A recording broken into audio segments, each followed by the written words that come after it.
대로 대대로 지킬지니라. 아멘. 할렐루야. 얼마 전까지 밤에도 너무너무 더워서 잠을 이룰 수 없을 정도의 더위가 있었습니다.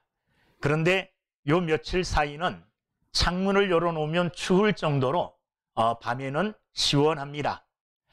그칠 줄 모르고 계속 되어질 것 같은 이 더위도 때가 되니 물러가더라, 그런 말입니다.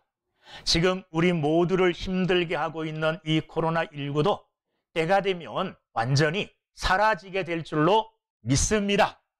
코로나19로 인하여 여러 가지 불편을 겪고 어려움을 겪고 있는데, 또 코로나19 때문에 우리는 내 개인의 건강을 위해서 또 신경을 쓰고 주의하니 또 유익된 것도 있는 것 같아요. 얼마 전에 창문을 열어놓고 잠을 잤더니 목이 아주 칼칼하고 이상한 게 기침이 막 나오려 그러더라고요. 요즘 세상에 기침하는 것은 민폐 아닙니까? 사람들 앞에서 기침했다 그러면 다 도망갑니다. 목사가 기침하면 성도들이 다 도망갈 것 같아서 이 기침 오기 전에 이걸 막아야 되겠다 생각되어서 아주 증상이 조금 있을 때 소금물로 계속 이거 입안 헹궈주고 이렇게 해줬더니 다 물러가더라고요. 그러니까 건강에 대해서 우리가 더 주의하니 또 유익된 점도 있더라, 그런 말입니다. 하나님께서 속히 은혜를 베풀어 주셔서 더위가 물러가게 하듯이, 때가 되면 물러가듯이 이 코로나19도 속히 물러갈 수 있게 되기를 주의 이름으로 간절히 소망하고 기도합니다. 그래서 우리 모두가 마음껏 모여서 마음껏 찬양하고 마음껏 을사하고 하나님 안에서 그리스도 예수의 자녀, 예수의 사람들로 함께 믿음의 교제, 사랑의 교제를 나누는 그날이 속히 왔으면 좋겠습니다. 할렐루야. 오늘 그나마 이렇게 모여서 예배 드리게 됨을 하나님께 감사드립니다. 참 다행스러운 일이다, 그런 생각이 듭니다. 얼마 전에 도쿄에서 열렸던 2020년 올림픽이 끝이 났죠.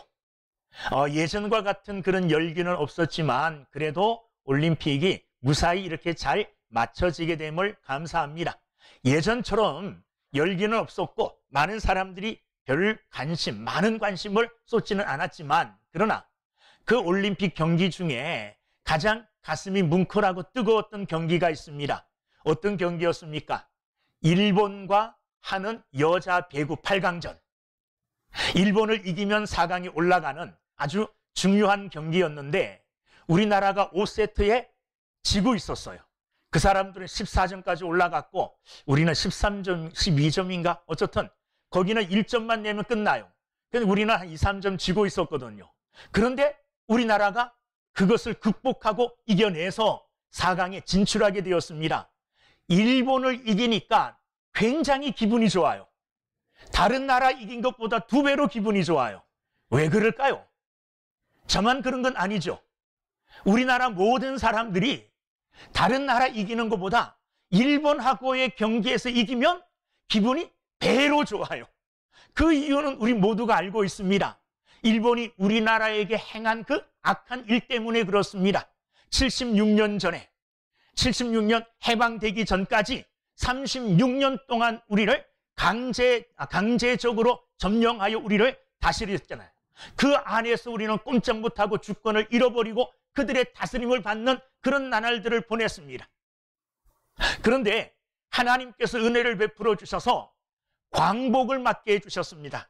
1945년 8월 15일 광복절을 맞이하여 일본이 물러가고 우리나라는 자유를 얻었습니다. 그런데 자유를 얻었지만 그날이 76년 전이지만 76년 그 전에 일본의 악행들이 아직도 우리 사회에 아직도 그 잔재들이 남아있음은 부정할 수 없어요.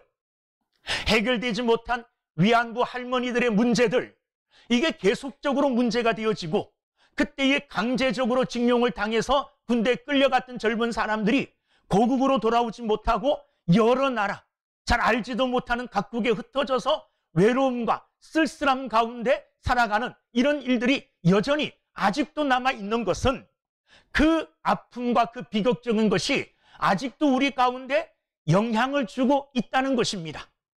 그래서 우리는 이 광복절이라는 것, 이 날을 생각하면서 의미를 잘 새겨서 광복절이 어떤 의미가 있는가를 우리는 잘 새겨서 그 교훈을 잘 우리의 삶에 적용해서 우리가 더 나은 삶을 이루어 나가는 일에 이것을 이용하고 이것을 적용해야 될 텐데, 많은 사람들이 광복절 그러면 그날이 어떤 날인 줄도 사실은 잘 생각을 안 해요.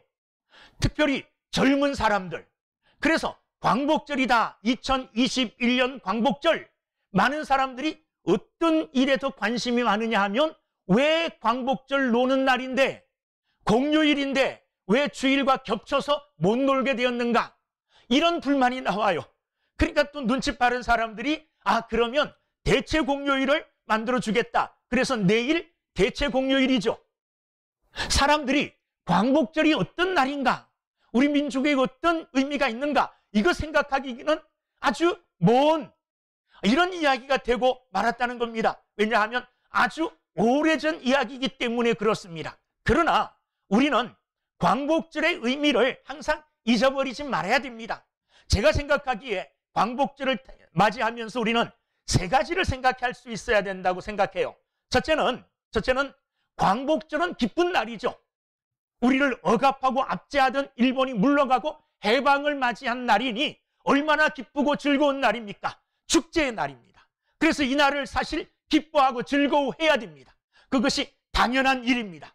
그러나 기뻐하고 즐거워하는 반면에 왜 우리가 일제에 36년 동안 압제를 당했는가, 그 이유를 생각하고 우리의 힘, 국력을 키우는 일에 힘을 써야 되겠죠. 다시는 그런 비극적인 일을 맞이하지 않기 위해서는요, 국가가 힘을 갖춰야 되지 않겠습니까? 이런 생각을 해야 되겠죠.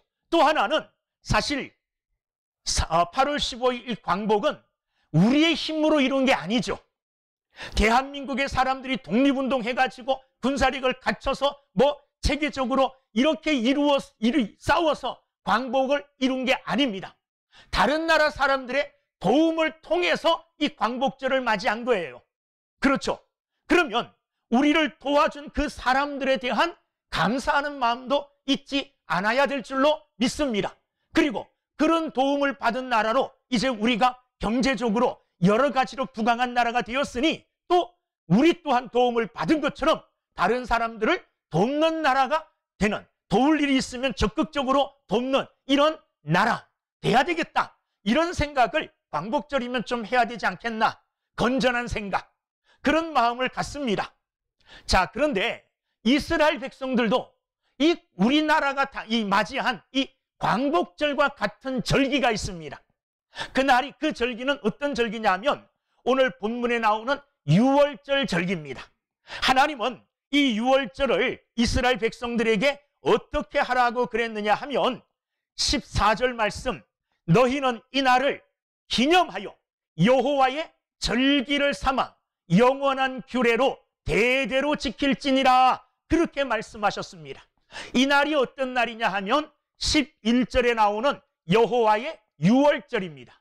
이 여호와의 유월절을 하나님은 이스라엘 백성들에게 그 날을 기념해라, 그리고 이 여호와의 절기, 여호와의 유월절을 영원한 규례로 삼아서 대대로 너희들이 지켜라, 이렇게 하나님께서 그들에게 명령하셨습니다. 말씀하셨습니다. 이 말씀대로 그들은 유월절을 기억하고 그날을 기념하여 영원한 절기로 삼아 그들이 지키고 있는 것입니다. 자, 그렇다면 하나님이 지키라고 하신 이 유월절, 이스라엘 백성들에게 이 유월절은 어떤 의미가 있느냐? 또 이 유월절은 구약의 모든 사건들은 사실 신약을 보여주는 그림자에 불과합니다. 그러니까 구약은 실체적인 신약의 사건들, 신약의 일들을 나타내 보여주는 예표적인 그림자와 같은 사건이에요. 구약의 유월절 사건은 또한 신약의 오늘 우리 시대에 어떤 의미가 있는가를 오늘 말씀을 통하여 상고함으로 오늘 우리에게 또한 해방, 광복절과 같은 영적 해방을 주신 하나님 앞에 감사하며 그 은혜를 기억하는 시간이 되기를 간절히 주님의 이름으로 축원합니다. 그러면 이 유월절이 어떤 날인가? 언제를 그들은 유월절로 정했는가? 이스라엘 백성들은 사실 그렇게 큰 나라가 아니었습니다. 한 사람으로부터 시작합니다. 하나님이 많은 사람들 중에 아브라함을 선택하십니다. 그리고 아브라함을 선택하셔서 그 아브라함과 그의 후손들을 하나님의 백성으로 삼고 아브라함과 그의 후손들을 통하여 온 인류를 하나님은 축복하시기를 원하는 원대한 계획, 구원의 계획을 갖고 계셨어요. 그 구원을 이루시기 위하여 선택되어진 사람이 아브라함입니다. 하나님은 이 아브라함을 선택하셔서 아브라함을 축복하십니다. 너의 후손을 통하여 큰 민족을 이루게 해주시겠다. 이런 약속을 하나님이 아브라함에게 해주셔요. 이 하나님의 약속을 아브라함은 잊지 않고 있었습니다. 그런데 아브라함 때 이 약속이 이루어진 게 아니에요.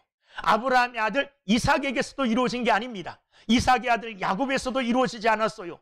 그의 아들 12명의 아들이 있는데 그 아들 12명의 아들 중에 11번째 아들이 요셉입니다. 이 요셉이 형들의 시기를 받아서 애굽으로 노예로 팔려가게 됩니다. 노예로 팔려갔지만 하나님이 함께해 주심으로 그는 애굽 땅에서 국무총리가 됩니다. 국무총리가 되어서 많은 유익을 애굽에 베풉니다. 이 유익됨을 본 왕과 그 장관들이 살아있을 때에는 요셉과 그의 가족들이 대접을 받습니다.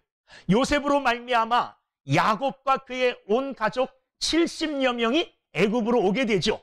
그래서 70여 명의 야곱의 가족들이 애굽 땅에서 살게 되어지는데 요셉이 살아있을 때에는 대접을 받고 요셉이 행한 일들 때문에 적극적으로 큰 여러 가지 혜택들을 받고 살아요.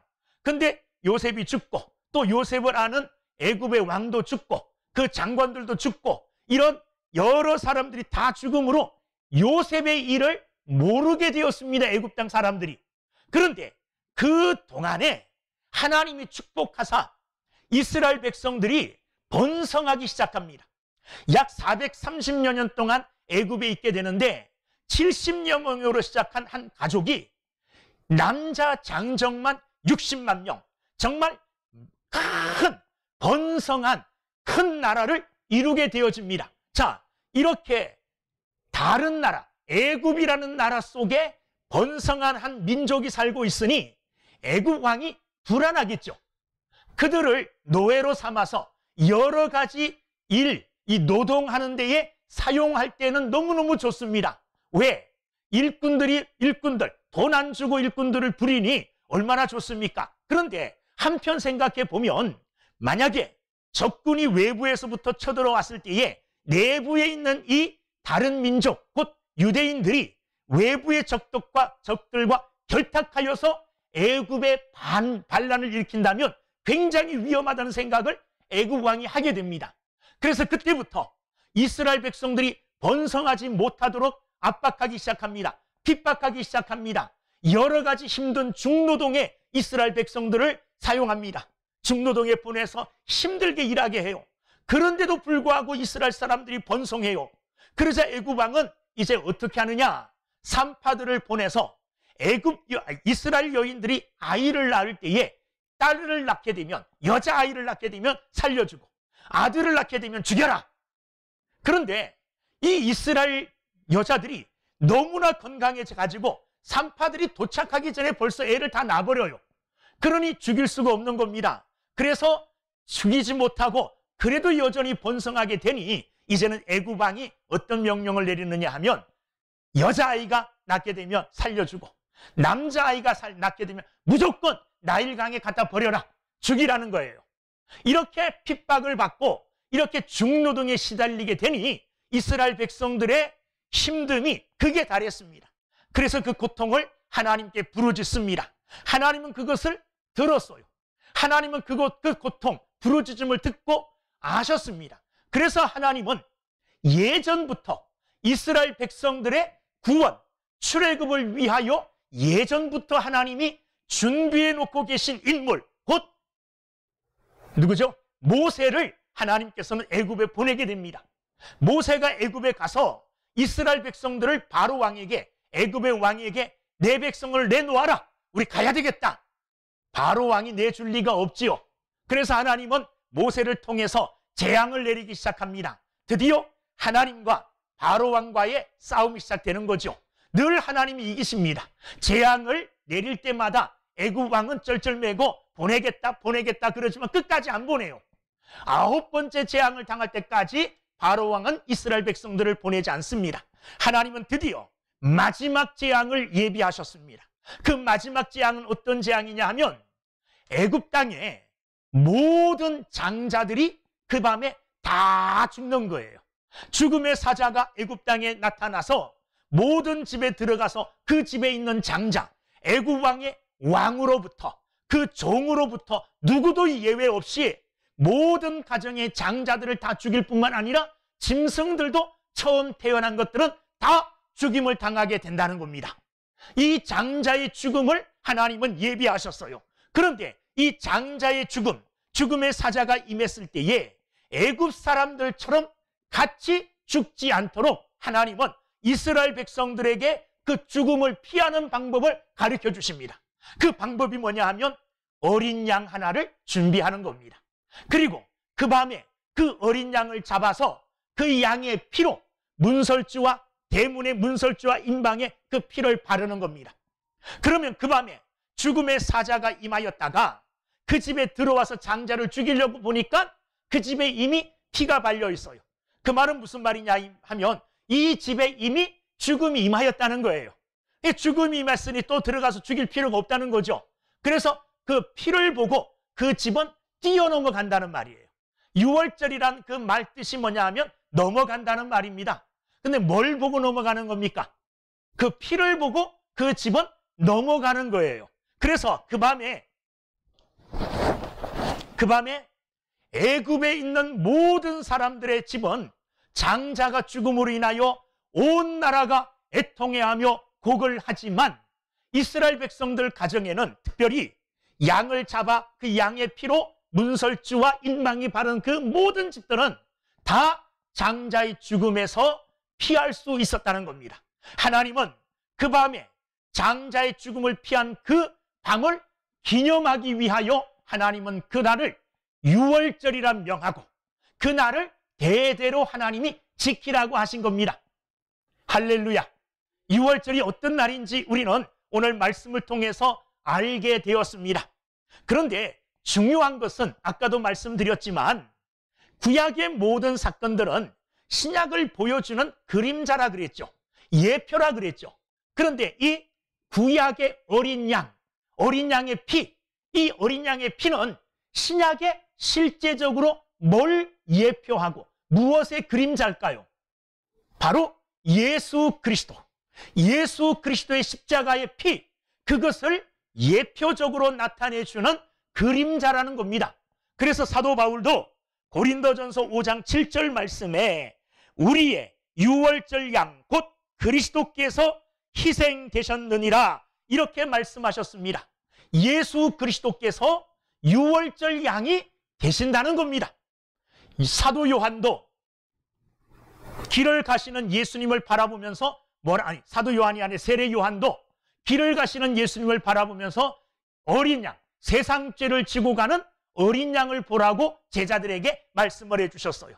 그러니 오늘 6월절 어린 양의 피, 곧 이것은 신약의 예수 그리스도의 십자가에 설리신 보혈을 나타내주고 있다는 것입니다. 자, 6월절을 하나님은 뭐라 그랬느냐? 기념하라 그랬습니다.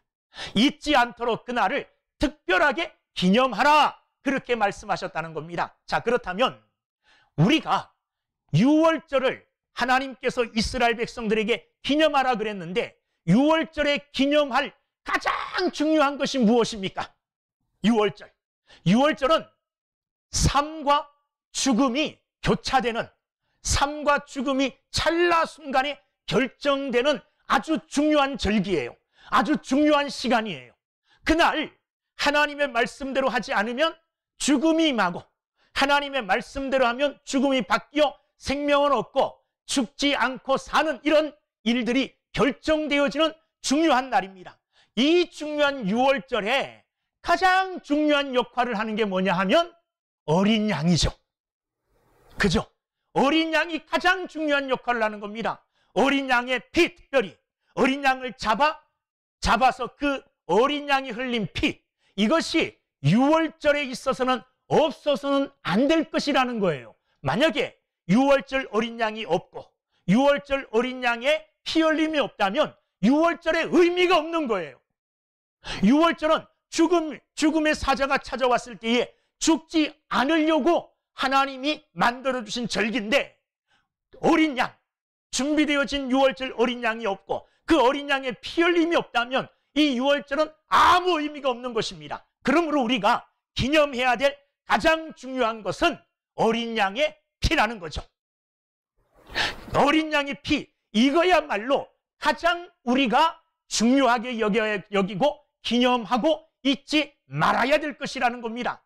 오늘 5절 말씀에 보면 출애굽기 12장 5절, 너희 어린 양은 흠없고 1년 된 수컷으로 하되 양이나 염소 중에서 취하고, 그렇게 말씀하고 계십니다. 흠없는 양, 어린 양, 1년 된 어린 양. 왜 흠없는 양을 준비하라 그랬을까요? 이 양은 제물이 되어주는 거예요. 이스라엘 백성들 대신 죽어야 될 장자 대신 죽는 거예요. 대신 죽으려니 순결하고 흠이 없어야만이 대신 죽을 수 있는 자격이 되어지는 겁니다. 그러므로 흠 없는 것으로 준비해야 된다 그랬습니다. 자, 오늘 다시 6절 말씀을 보면 이달 19날까지 간직하였다가 이 어린 양을 준비하는데 19, 14일까지 그 양을 간직하고 있으래요. 그런데 언제 이 양을 준비하느냐? 3절에 보니까 이달 열흘에 그달 10일 날 양을 준비해서 14일까지 그 양을 간직하고 있는 거예요. 왜 이 양을 그날 바로 준비하지 않고 나흘 전에 준비해서 나흘 후에 잡아야 되는가? 요 기간이 어떤 기간이냐 하면 이 양이 흠 있는가 없는가 이것을 점검하고 그것을 준비하는 기간이에요. 세밀하게 살펴서 흠이 없는 완전한 것으로 이 양을 준비해야 되고, 1년 된 양이라 그러면 가장 아름답고 건강한 때가 1년 된 양이라는 겁니다. 이 6월절 어린 양은 신약의 예수님을 예표한다 그랬죠. 예수님 또한 제물이 우리 대신 죽으시는 제물 되시는 분이에요.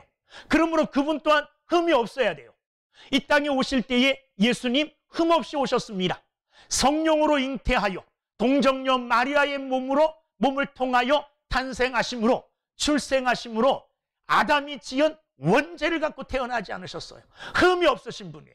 그분은 또한 인성을 갖고 계심과 동시에 신성을 갖고 계시는 하나님이시라 이 땅을 사시는 동안 우리처럼 죄를 범하지 않으셨어요. 그러므로 나실 때도 완전하게 나셨고 성장하시고 자라시면서도 완전하게 준비되어진 흠 없으신 예수님이시고, 예수님이 제물 되실 때의 나이가 33살이셨어요. 인생에 있어서 가장 아름답고 가장 멋진 때가 바로 그때가 아니겠습니까? 이렇게 예수님도 완전하게 준비된 제물로 하나님께 드려지게 되었다는 것입니다. 그래서 고린도후서 5장 21절 말씀에 보면 하나님이 죄를 알지도 못하신 이를 우리를 대신하여 죄로 삼으신 것은 우리로 하여금 그 안에서 하나님의 의가 되게 하려 하심이라. 하나님께서 죄를 알지도 못하시는 예수 그리스도를 우리를 대신하여 죽으시게 하고 우리를 대신하여 죄로 삼으셨다는 겁니다. 그 이유는 뭐냐 하면 예수님의 가지신 그 의로움, 완전함을 우리에게 주시기 위하여, 우리를 의롭게 주시기 위하여 그렇게 하셨다는 겁니다. 예수님이 흘린 피, 바로 그 보혈은 우리를 대속하는, 우리를 대신하여 흘리신 대속의 피라는 것을 말씀하고 계시는 겁니다. 여러분, 피는 성경에 생명을 상징하고 있고 생명을 나타냅니다. 피를 다 쏟으면 생명을 잃고 마는 거예요. 죽음의 재앙 가운데 이스라엘 백성들 중에 장자가 생명을 구원하고 얻기 위해서는 한 생명이 희생되었다는 겁니다. 한 생명의 죽음으로 말미암아 생명이 살게 된 것, 이건 바로 대속의 죽음입니다.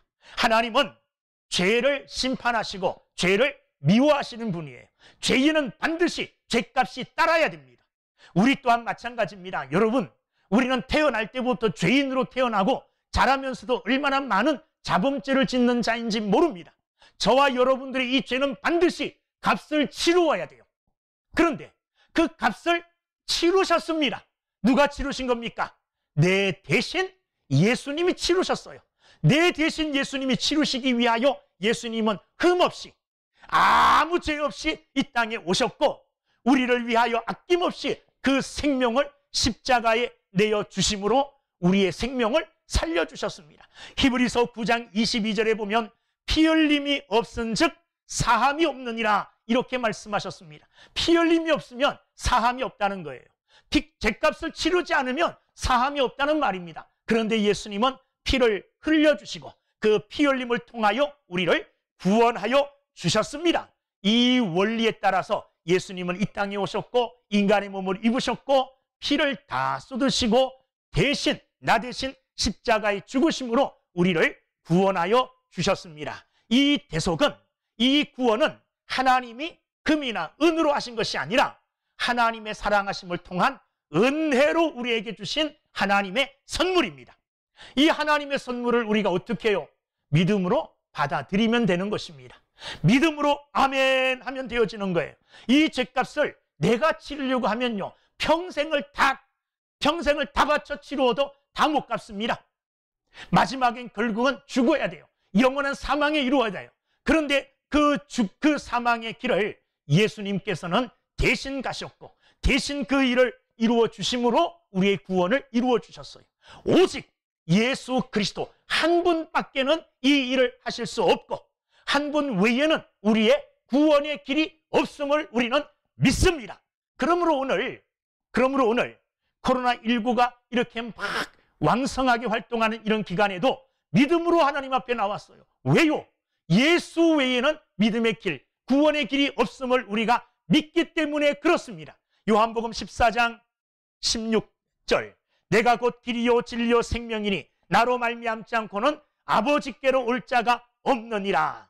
또한 사도행전 4장 12절, 다른 이로서는 구원을 얻을 수 없나니 천하 인간의 구원을 얻을 만한 다른 이름을 우리에게 주신 일이 없음이니라. 하나님은 구원의 길, 예수 그리스도 외에는 주신 일이 없다는 겁니다. 바로 이 길만이, 바로 예수를 믿는 길만이 구원의 길임을 확신하시고 이 예수 그리스도 붙들고 믿음의 길로 나가는 저와 여러분들 다 되시기를 주님의 이름으로 축원합니다. 그래서 6월절 날 이스라엘 백성들이 기념해야 될 가장 중요한 것은 나 대신 어린 양이 죽었다, 어린 양의 피 흘림이 있었다, 이것을 기념하는 겁니다.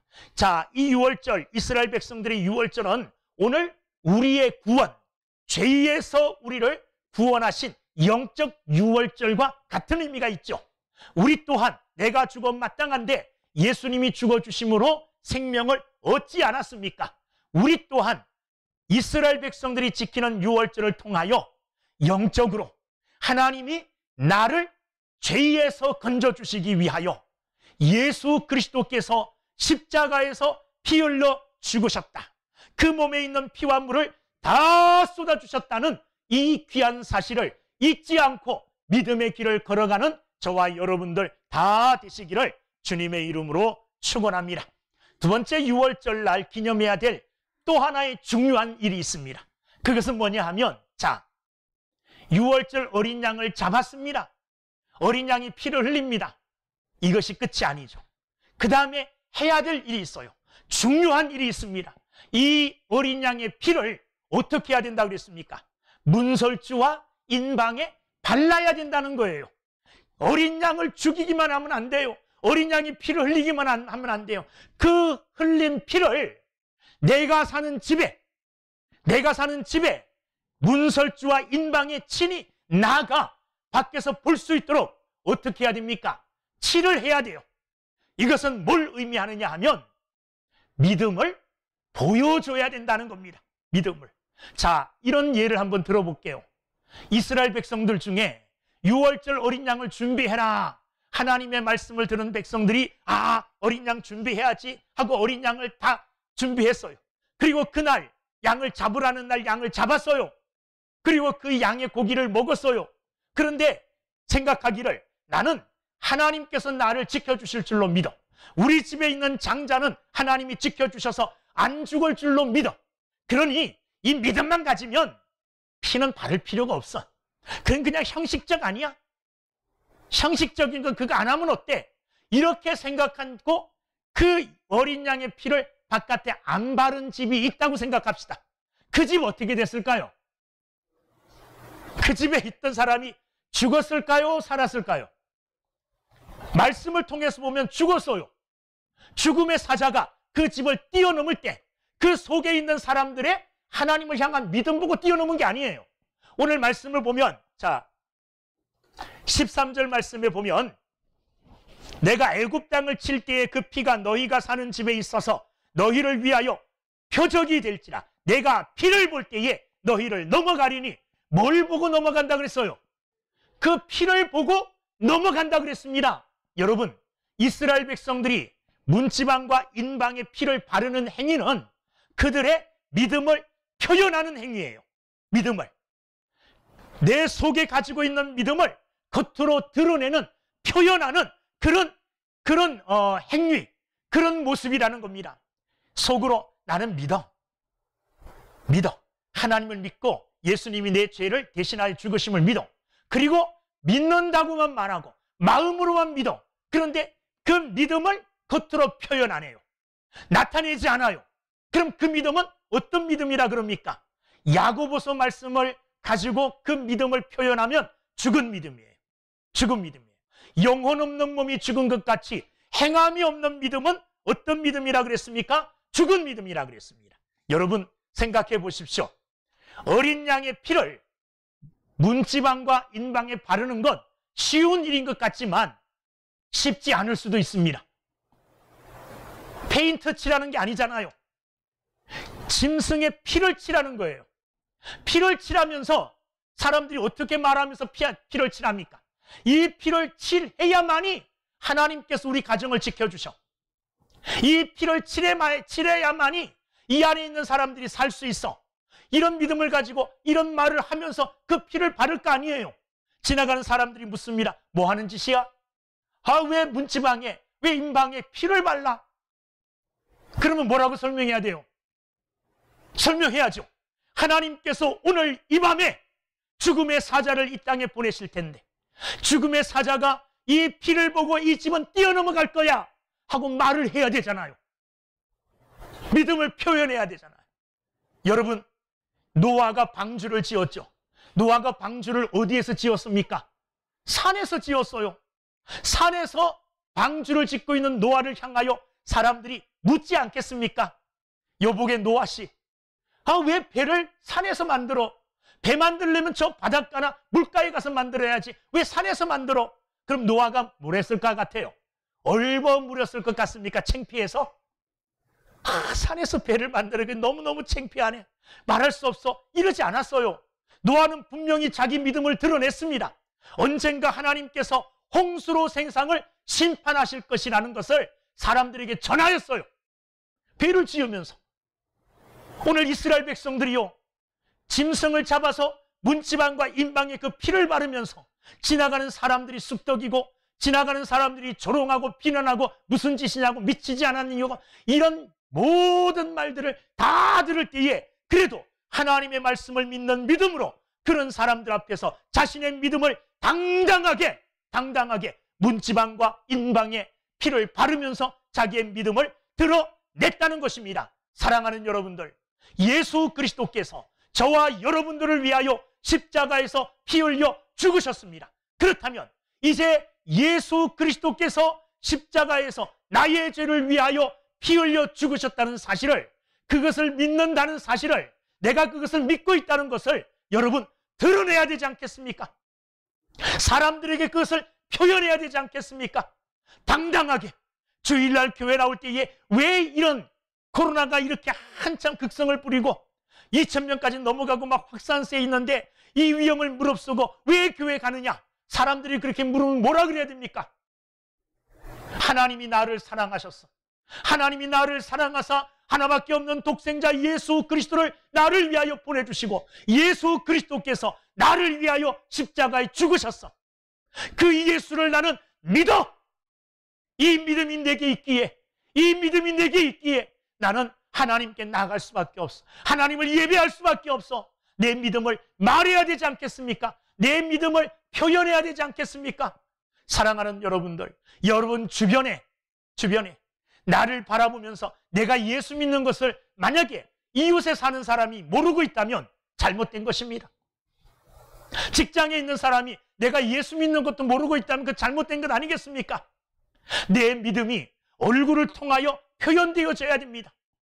말투를 통하여 표현되어져야 됩니다. 내 행실을 통하여 표현되어져야 됩니다. 내가 예수 믿음에 이 예수 믿는 믿음, 이 믿음을 통하여 영생을 소유했음에 내 삶의 모습이 기쁨과 평화로 사람들을 향한 용서함과 사랑함으로 드러나고 나타나야 되지 않겠습니까? 사랑하는 여러분들, 진짜 믿음은, 하나님이 귀하게 여기시는 믿음은 공개되어지고 표현되어지고 나타나는 믿음인 줄로 믿습니다. 그래서 사도 바울도 로마서 10장 9절 말씀에 내가 만일 내 입으로 예수를 주로 시인하며 또 하나님께서 그를 죽은 자 가운데서 살리신 것을 내 마음에 믿으면 구원을 받으리라. 입으로 시인하고 마음으로 믿어야 구원받는다고 말씀하고 계십니다. 사랑하는 여러분들, 내 삶 속에 예수 그리스도의 보혈이 발려 있어야 돼요. 표현되어 있어야 돼요. 그래서 저 사람 볼 때 예수 그리스도가 그 사람을 통하여 나타나야 된다는 겁니다. 예수 그리스도가 저 사람을 통하여 표현되어져야 된다는 겁니다. 그래야만이 죽음의 사자가 뛰어넘지 않겠습니까?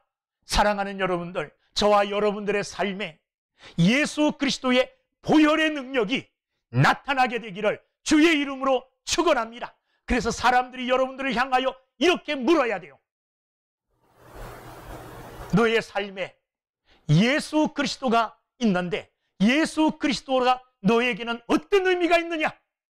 이런 물음을 받을 때, 이런 물음을 받을 때 우리는 온전한 그리스도인의 삶을 살아가는 것입니다. 평생을 살아가는데 주변에 있는 많은 사람들이 영생에 대하여, 구원에 대하여, 복음에 대하여 아무도 내게 묻지 않는다면 나는 십자가를 나타내는 삶을 못 살았다는 증거일 수도 있어요. 증명일 수도 있어요. 그래서 주변에 있는 많은 사람들이 나를 볼 때에 내게 가장 궁금해하는 것은 내가 믿는 예수가 어떤 분이냐? 너는 왜 예수님을 위한다면 죽음도 불사하고 세상의 모든 것들 다 뿌리 팽개치고 먼저 교회로 달려가느냐? 먼저 예수 그리스도를 붙드느냐? 그 이유를 설명할 수 있어야죠. 그 이유가 여러분들 삶 속에서 설명하지 않아도 나타나는, 표현하는, 증명하는, 삶으로 증명하는 이런 믿음의 삶을 사시는 여러분 모두가 되기를 주의 이름으로 축원합니다. 그 어린 양의 피의 능력이 어떠한가? 어떤 능력을 나타냈는가? 13절부터 보면 놀라운 능력을 나타냅니다. 12절 말씀부터 13절까지 읽겠습니다. 제가 읽을게요. 내가 그 밤에 애굽 땅에 두루 다니며 사람이나 짐승을 막론하고 애굽 땅에 있는 모든 처음 난 것을 다 치고 애굽의 모든 신을 내가 심판하리라. 나는 여호와라. 내가 애굽 땅을 칠 때에 그 피가 너희가 사는 집에 있어서 너희를 위하여 표적이 될지라. 내가 피를 볼 때에 너희를 넘어가리니 재앙이 너희에게 내려 멸하지 아니하리라. 죽음의 사자가 피를 볼 때에 이 피의 능력입니다. 보혈의 능력입니다. 예수 그리스도의 피의 능력, 예수 그리스도의 보혈의 능력이 우리 가운데 있을 때에 우리 또한 이 죽음을 피할 수가 있어요. 이 죽음을 통과할 수가 있어요. 그래서 죽음 대신 영생이 우리에게 주어집니다. 죄 대신 의로움이 우리에게 주어집니다. 의로움이 우리에게 주어져요. 저주 대신 하나님의 축복이 우리에게 주어지는 줄로 믿습니다. 또한 질병 대신, 약함 대신 치유와 강건함이 우리에게 주어질 줄로 믿습니다. 6월절은 넘어간다는 의미가 있습니다. 넘어간다. 뭘 보고 넘어가느냐? 피를 보고 넘어가요. 6월절 어린 양의 피와 같은 예수 그리스도의 보혈이 저에게 있어요. 여러분들에게 있어요. 여러분, 죽음의 사자가 와도 이미 예수 그리스도의 보혈의 능력이 내게 있으므로 나를 넘어갑니다. 저주가 내게 몰려올지라도 예수 그리스도의 보혈이 있으므로 넘어가요. 넘어가요. 그리고 죽음 대신 영생이, 저주 대신 축복이 우리에게 임하게 될 줄로 믿습니다. 이게 보혈의 능력입니다. 이 보혈의 능력이 여러분들 삶 속에 충만하게 되기를 주님의 이름으로 축원합니다. 기도하겠습니다. 은혜로